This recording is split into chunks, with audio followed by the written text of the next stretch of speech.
सर्वपक्षीय नेते या ठिकाणी उपस्थित आहेत। राहुल गांधी, सोनिया गांधी, प्रियंका गांधी तसंच मल्लिकार्जुन खरगे हे देखील या ठिकाणी उपस्थित आहेत। जागतिक मंदीच्या काळामध्ये देशाला आर्थिकपणे सक्षम करण्यासाठी डॉक्टर मनमोहन सिंग यांनी मोलाचे निर्णय घेतले, आर्थिक धोरणं आखली। मितभाषी अशी डॉक्टर मनमोहन सिंग यांची ओळख जरी असली तरी आपण घेतलेल्या निर्णयावर ते प्रत्येक वेळी ठाम राहिलेले आहेत आणि त्यामुळेच अमेरिकेचे माजी राष्ट्राध्यक्ष बराक ओबामा यांनी त्यांच्या पुस्तकामध्ये सुद्धा डॉक्टर मनमोहन सिंग यांचा उल्लेख तसाच केलेला आहे। त्यांनी पुस्तकामध्ये असं म्हटलंय की ज्या वेळेला मनमोहन सिंग बोलतात त्यावेळेला ते सर्वांनी ऐकावं, कारण ते ऐकावं असंच असतं। कारण ज्या वेळेला डॉक्टर मनमोहन सिंग यांनी आपली भूमिका सर्वांसमोर ठेवली, आपली वक्तव्य ज्या वेळेला केलेली आहेत त्यावेळेला त्यामध्ये एक मोठा अर्थ दडलेला असतो, एक दूरदृष्टी असलेला नेता म्हणून डॉक्टर मनमोहन सिंग यांची ओळख।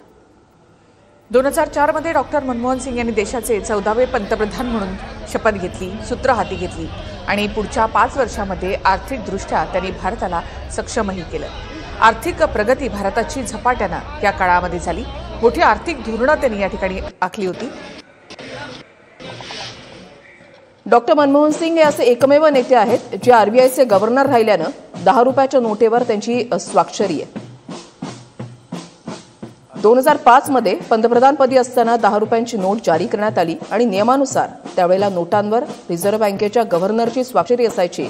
मात्र 10 रुपयाच्या नोटेवर मनमोहन सिंगांची स्वाक्षरी एका विशेष बदलान्वये केली गेली। 16 डिसेंबर 1982 ते 14 जानेवारी 1985 पर्यंत डॉक्टर मनमोहन सिंग हे आरबीआयचे गव्हर्नर होते। जगविख्यात अर्थतज्ञ म्हणून सुद्धा डॉक्टर मनमोहन सिंग यांची ओळख होती।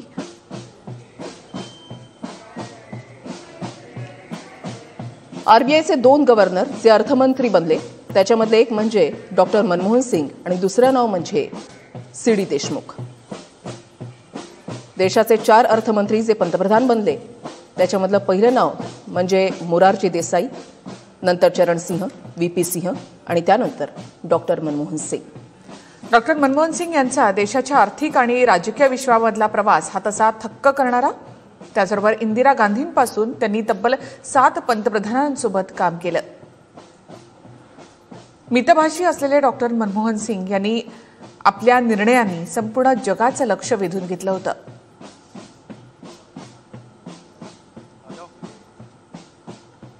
डॉक्टर मनमोहन सिंग यांना अखेरचा निरोप या ठिकाणी दिला जातोय। सरफरोशी की तमन्ना अब हमारे दिल में है, देखना है जोर कितना बाजुए कातिल में है। 29 फेब्रुवारी 1992ला अर्थमंत्री असताना डॉक्टर मनमोहन सिंग यांनी या शेरोशायरीनं आपलं अर्थसंकल्पाचं भाषण संपवलं होतं आणि या माध्यमातून त्यांनी देशाची इकॉनॉमी जगासाठी खुली करण्याच्या निर्णयावर निर्माण केलेल्या शंकेला उत्तर दिलेलं होतं। डॉक्टर मनमोहन सिंग यांची पहिली टर्म ही आणखी एका गोष्टीसाठी ऐतिहासिक मानली जाते, म्हणजे त्या काळामध्ये शेतकऱ्यांना सर्वाधिक कर्जमाफी मिळाली होती आणि डॉक्टर मनमोहन सिंग यांनी महाराष्ट्रात म्हणजे यवतमाळमध्ये येऊन या निर्णयाची घोषणा केली होती आणि या निर्णयामुळेच यूपीएला त्या काळामध्ये पुन्हा एकदा सत्ताही मिळाली होती। डॉक्टर मनमोहन सिंग हे असे पहिले नेते आहेत जे प्रोफेसर, मुख्य आर्थिक सल्लागार, आरबीआय गव्हर्नर, नियोजन आयोगाचे उपाध्यक्ष, अर्थमंत्री यासारखी महत्त्वपूर्ण खाती सांभाळल्यानंतर पंतप्रधान बनले। 2004 ते 2014 पर्यंत भारताचे सलग 10 वर्ष ते पंतप्रधान होते। 26 सप्टेंबर 1932 मध्ये पाकिस्तानातल्या पंजाबच्या गाहमध्ये त्यांचा जन्म झाला। पंजाब विद्यापीठ, केम्ब्रिज विद्यापीठ आणि ऑक्सफर्ड इथून त्यांनी आपलं शिक्षण पूर्ण केलं। उच्च शिक्षित अर्थतज्ञ पंतप्रधान म्हणून त्यांच्याकडे पाहिलं जात होतं। भारताच्या आर्थिक आणि सामाजिक कल्याण सुधारणांना आकार देण्याचं श्रेय डॉक्टर मनमोहन सिंग यांना दिलं जातं।